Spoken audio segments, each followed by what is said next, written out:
we measure the heat exchange at constant volume, what do we get? We finish off. We talked about heat. Yes. Yeah, we talked about heat and proven what? Delta U is equal to QV. Yeah, so we have delta U is equal to Q sub V. What was that little V for? Constant volume. Yeah, so if we measure the heat exchange at constant volume, what do we get? Yeah, we get the change in internal energy, which is awesome. Okay. How practical is it to have a constant volume reaction? Not too frequent, right? You probably did it for the first time in your 3/4 year academic journey so far, and it's been one time out of how many different reactions you've probably done or things that you've studied. So today what we're going to do is we're going to talk about the other situation, what about at constant pressure, and we're going to talk about how do we actually measure Q, something measurable, and we can obtain a value and relate that to different properties that we look at. So how do we measure Q? How do we measure heat exchanges? Or how have you guys done it? So I know everybody in this room has done it at least once. You two have done it twice at minimum. So how do you measure heat exchanges?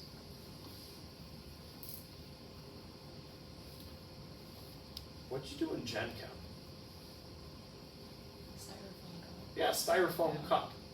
That like branch of science or taking measurements of heat, what's that called? Or what device do you use? Calorimetry. You use a calorimeter, so what's the study? Calorimetry. Yeah, we're gonna talk about calorimetry today.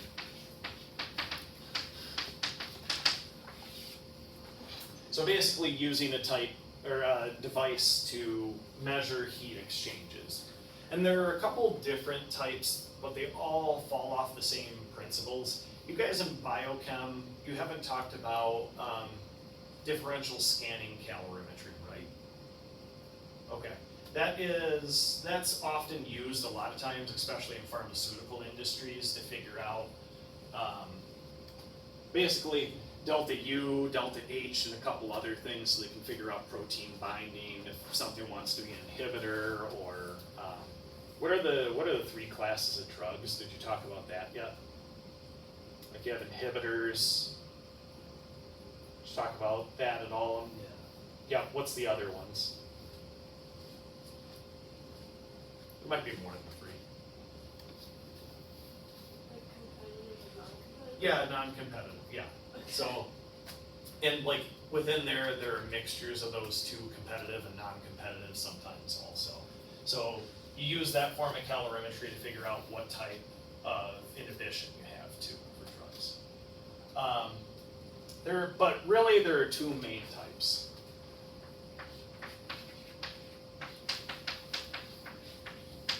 There's constant, what do you think? Yeah. Or constant what? Yeah. So 2 different types. Constant volume calorimetry gets you delta U. Constant pressure gets delta H. What's the H for again? Enthalpy. So you've probably talked about enthalpy in your other classes, but you might not have really gotten to like what it actually means. Today we're going to talk about what it actually means and how to like, out of these 2 properties, what's more valuable actually? Delta U or delta H? I heard a whisper. Delta U. Yeah, delta U is way more important because that's like the true energy change. Delta H is just something we get stuck with, but it's easy to do. And we make a bunch of connections associated with it, but we would really like delta U. When we talk about delta H, we're really talking about delta U in most cases, just with an extra term added on. Okay, so let's talk first about constant volume calorimetry, and then we'll move to constant pressure. Constant volume, and the actual experiment that we've done. Okay, So a constant volume, we said that that's true. We proved that last time. Do we need to go through another proof of it, or do you feel okay? I feel pretty good about it because everybody got that question right on the exam. So that feels good. It's sometimes called bomb calorimetry.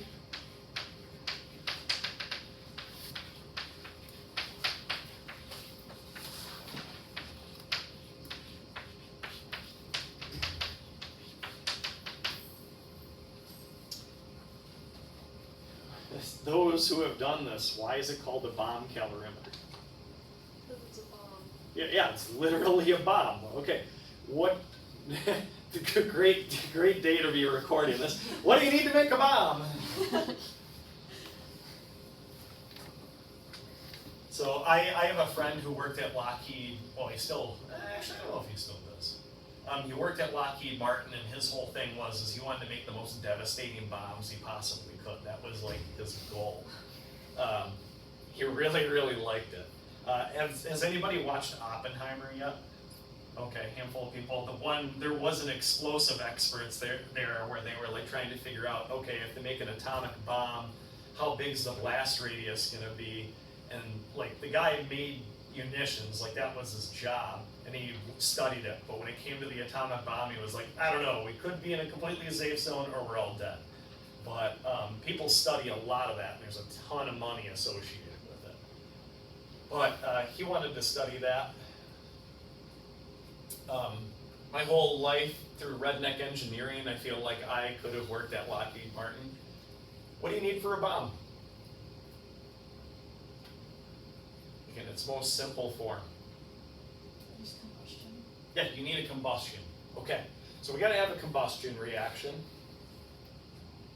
That draws a big point. What does this constant volume bomb calorimetry, what does it only work for? So what did you say, Shannon, a minute ago? Combustion. We need a combustion reaction, right?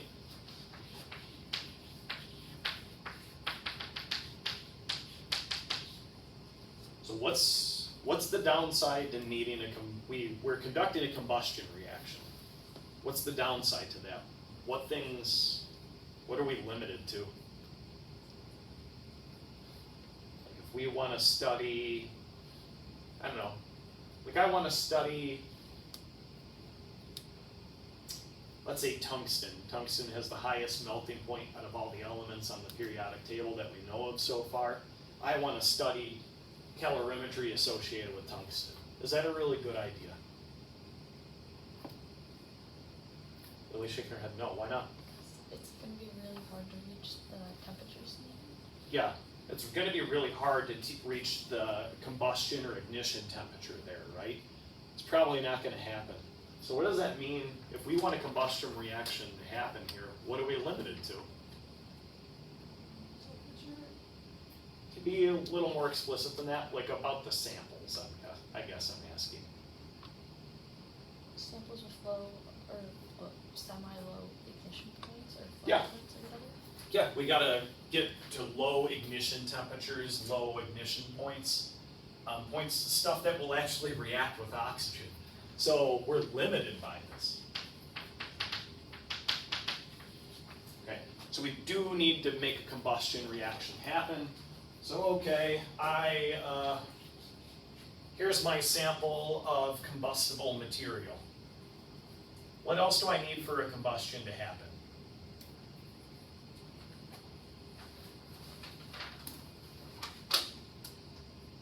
I should have used yellow. So there's our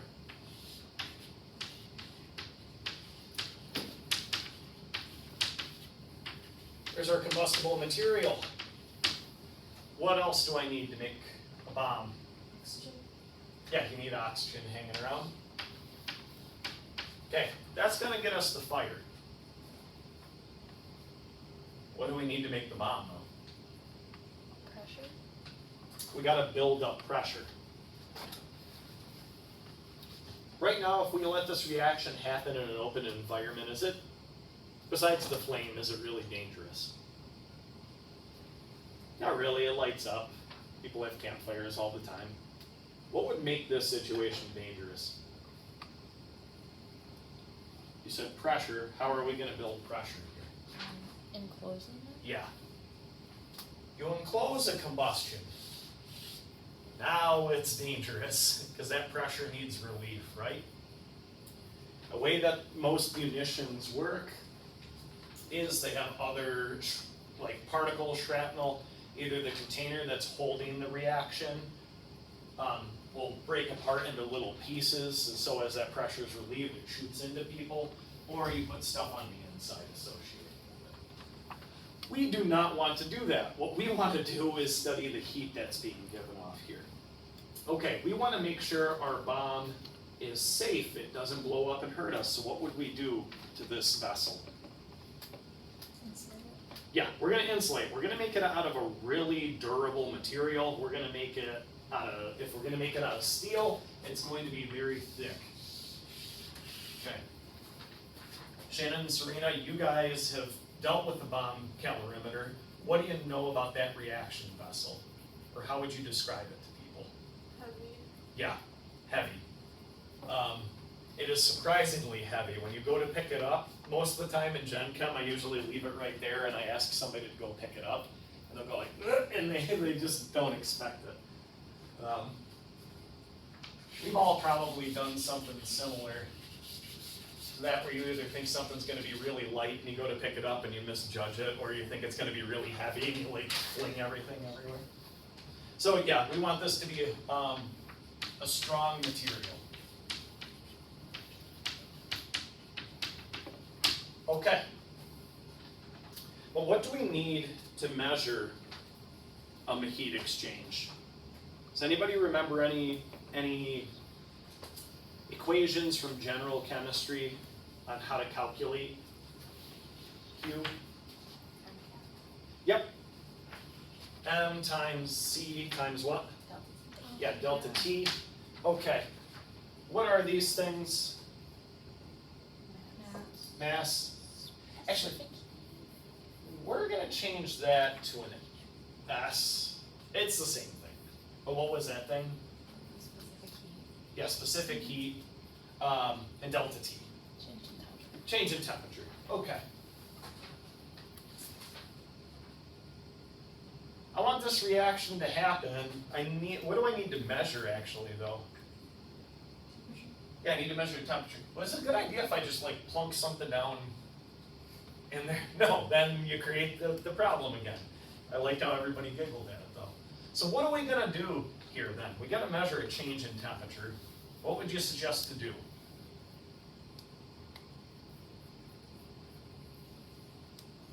We surround it by water and then measure the change. Yeah. in water. Okay, so we have another vessel. And we have some water on the inside. Why do we pick water?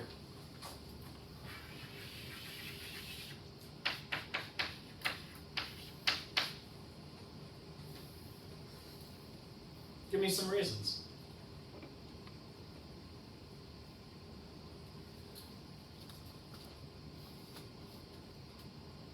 It takes a lot of energy for it to raise water heating. Yeah, it's got a pretty good specific heat, a good heat capacity. It can hold heat and you can measure it pretty well. So can oil though. Oil's really good at that, right? Is it about it being easy to access? Yeah. What do you know about the cost associated with water? It's cheap. Yeah. Inexpensive. Cheap means diminished quality, right? So when you want to sell something, we say inexpensive. Like, if you go to a car salesman, will they ever call their things cheap? No, never. They will say inexpensive. Yeah, that's exactly right, Lily. We have it in there because it's cheap. All right, and then we plunk our thermometer in there. But what does anybody see any problems with what we got going on right now?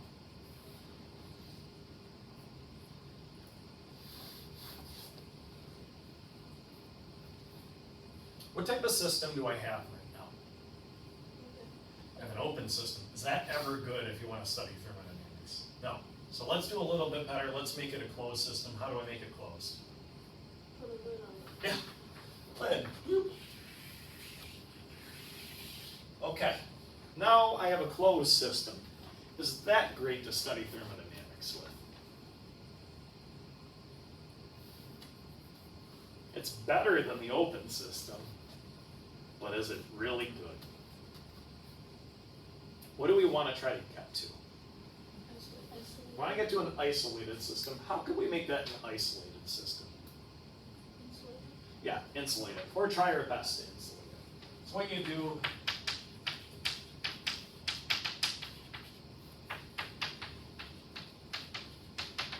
try to insulate it, and you can approximate this system to be isolated.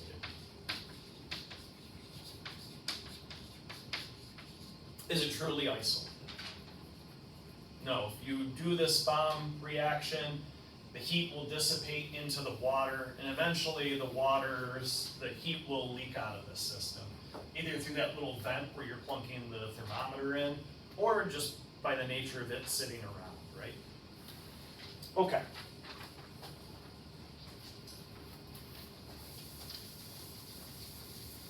So we've answered some of these questions, but I just want to reiterate them again.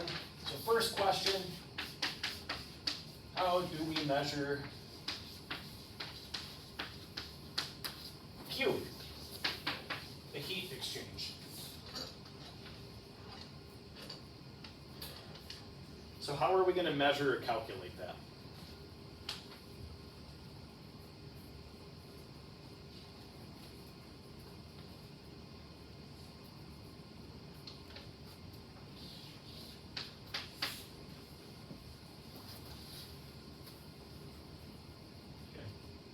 Do we know anything that heat is related to?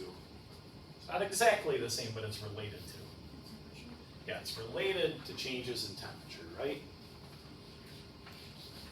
We tell that something changes, or at least heat has entered or lost the system by a change in temperature.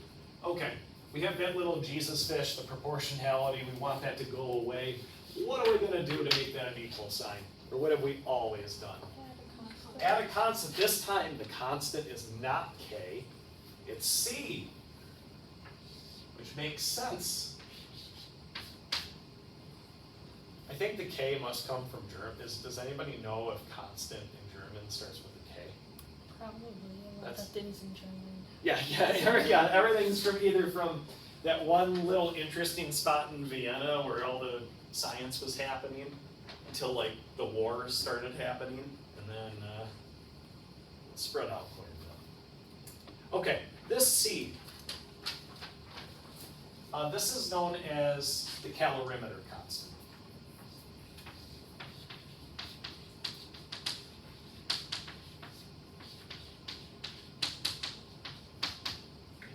It's a constant that depends on the calorimeter, hence calorimeter constant.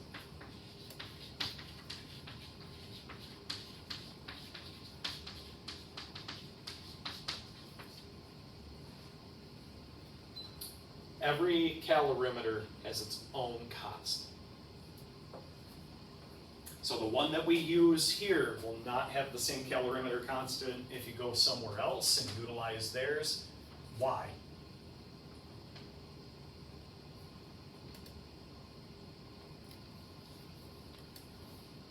The conditions aren't exactly the same.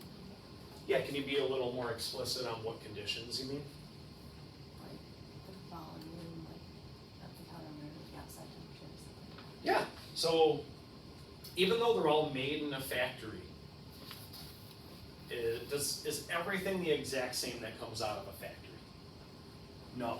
People have jobs. That actually was one of my jobs, was to deal with capacitors that went into warheads and they went into pacemakers, and we had to try to make sure that they were made as uniformly as possible.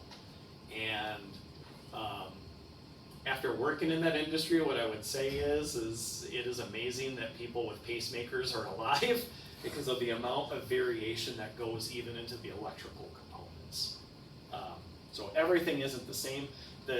You're not going to have the exact same organization of atoms, which means it's going to absorb heat differently, which means every single calorimeter has a different constant.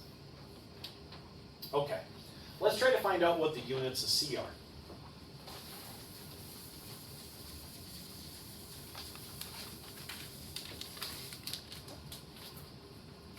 So question, what are the units? Let's see that calorimeter constant. We know that this is true.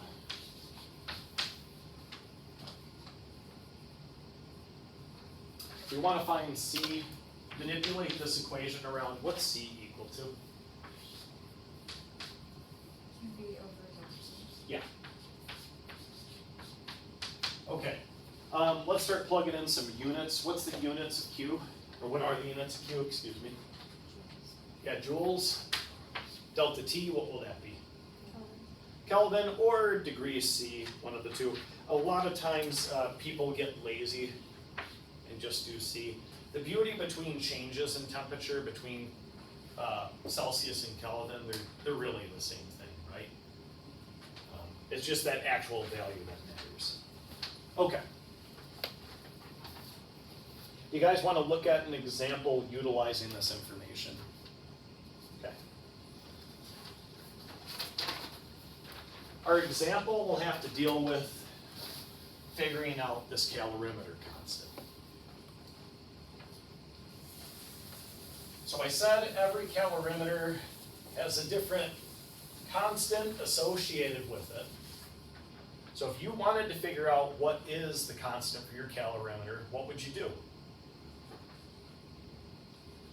You could combust something that has a known amount of heat. Yeah. You pick something that's inexpensive and you know like a heat of formation or heat of combustion and you toss it in there. And you do a bunch of tests and you get a pretty good idea what that calorimeter constant is. So we're going to look at an example. The one that our bomb calorimeter actually came with, it comes with these little tablets of benzoic acid. Benzoic acid is really well known, so it's utilized a ton. So the combustion of 8 to 5 grams of benzoic acid.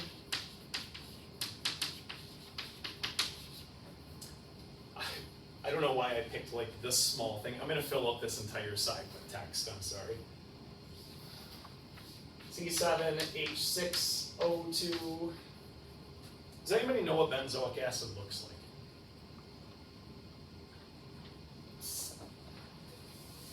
Yes, I think so. Would you be willing to draw it, or do you want to tell me how to draw it? I can try to draw it, but I don't know if it'll be. I don't remember if I 100% remember, but I have an idea. Okay. I won't judge you based upon your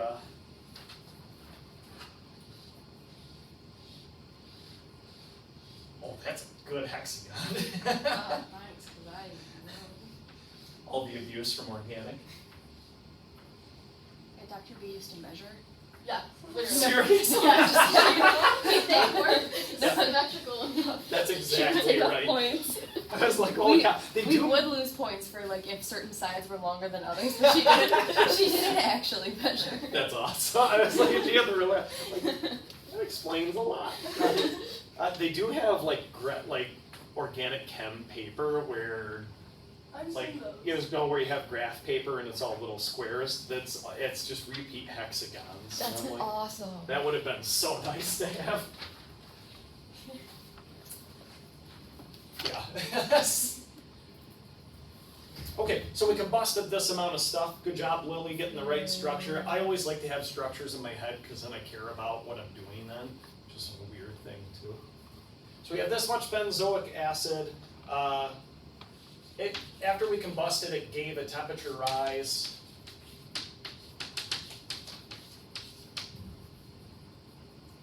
of 1.940 Kelvin.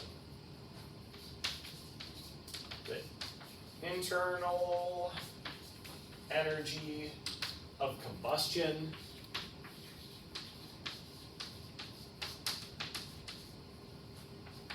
is negative 3,251 kilojoules per mole. calculate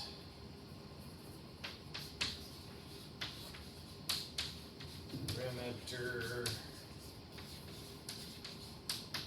constant, assuming the reaction above takes place constant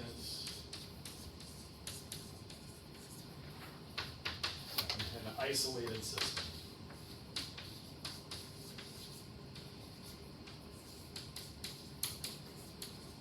A piece of chalk's dwindling.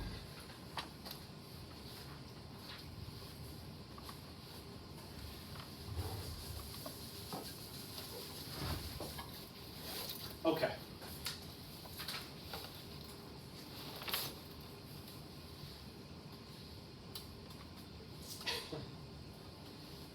I don't know if it still happens or if you guys do it or not, but the first time I taught P-Chem here, students would take pictures of the questions and upload them and just write WTF on like TikTok or Instagram and stuff. And the amount of comments that they would get were like ridiculous. I always feel the same way every time I write a problem out because there's a lot of words and a lot of different things we have to transverse through. What's the important stuff here? So let's figure out what are we looking for first. We're trying, so we gotta temperature rise. What's that? What are we looking for in the problem? What do we want to calculate? Yeah. Okay. What other information? So we got a delta T. What else is important? Yep. The internal energy of combustion is this. Okay. What else? The grams. Yep. Anything else? Even if it's just words. The last part. Yeah. Okay. That makes a big deal because remember, we have to start from the first law and we have to move to where we need. The beauty is, so there's like a couple different ways you can do this. You can always go from the first law or whatever law we need and work our way out. Or if you know the conditions an equation will work for, you can utilize that. Do we know any equations associated with these conditions that we can use?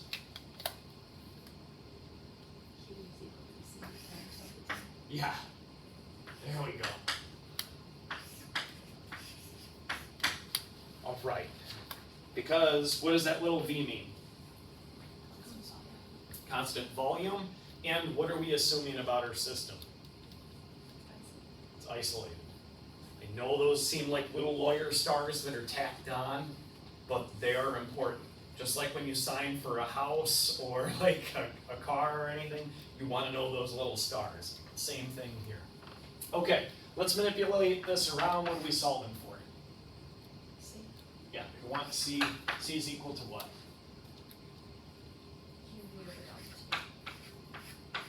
Okay, what do we know here? We know delta T. What's delta T equal to?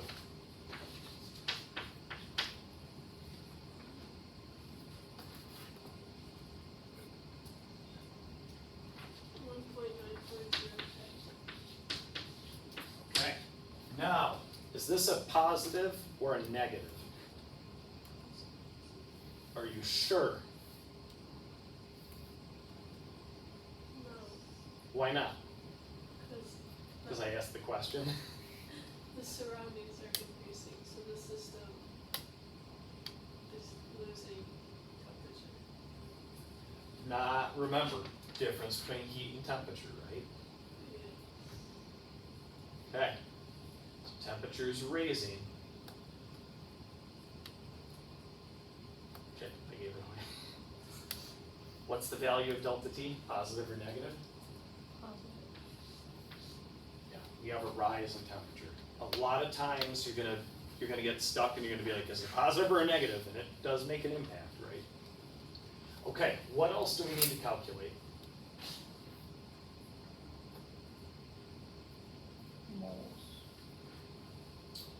get to moles, Another jump. how are we gonna get that thing?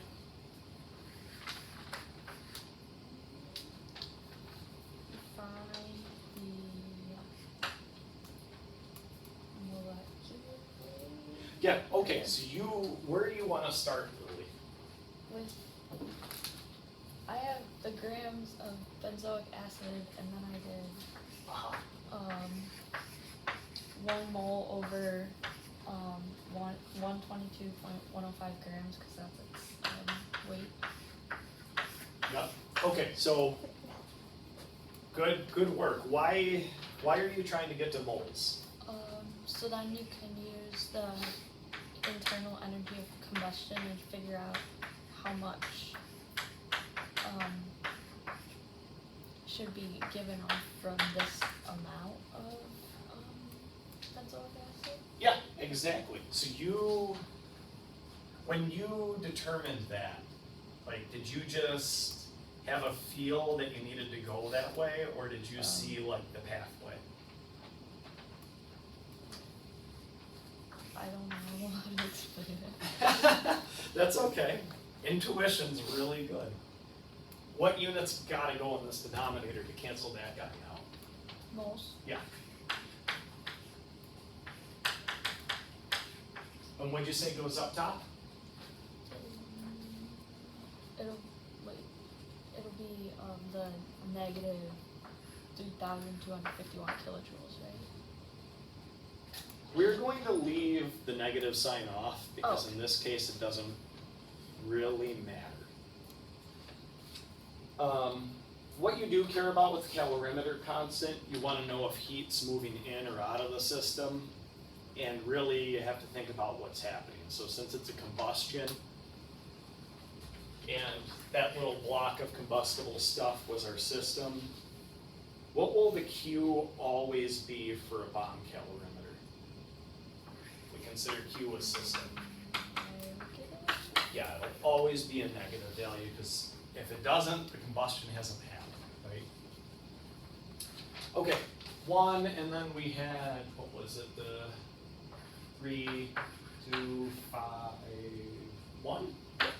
Okay, multiply that all the way through, the value we get, 21.96, and what's my unit? Kilojoules. Yeah. Correct sig figs.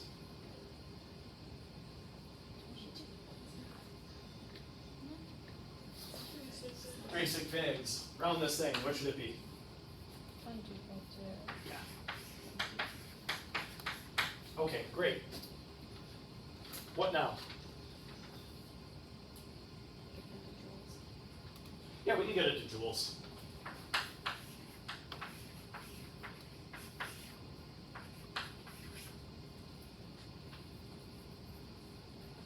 Okay, what now? Yeah, just plug and chug, right?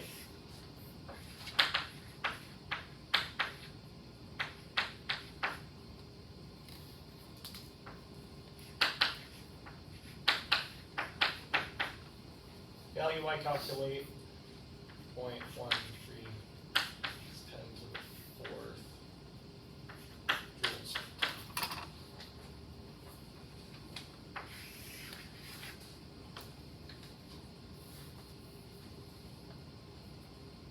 Pretty easy, right? Just another Gen Chem dimensional analysis problem. Any questions about that one? Yeah, Tessa? Can we just go over why like the sign doesn't matter again for C? Yeah, so the sign, as long as you know what's happening in your system, the sign doesn't really matter. If you look at Q system, if we consider Q of like the bomb, what will the relationship between those two be? One will be positive, one will be negative. Yeah, doesn't matter which one's which. No. But we know each time Q system has to have a negative value in this setup because we're doing a combustion reaction, it's always giving away heat, right? So, as long as you know what you're doing, the sign doesn't matter a ton.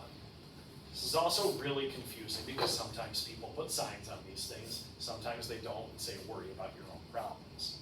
What I always suggest to do is rationalize every step associated with it. Because sometimes people don't define their conventions and you don't know if energy is entering or leaving the system. It happens all the time, especially in academic papers. So rationalize it is what I would say. Does that make sense? Okay. So if the value matters or not, or the sign, it doesn't really matter.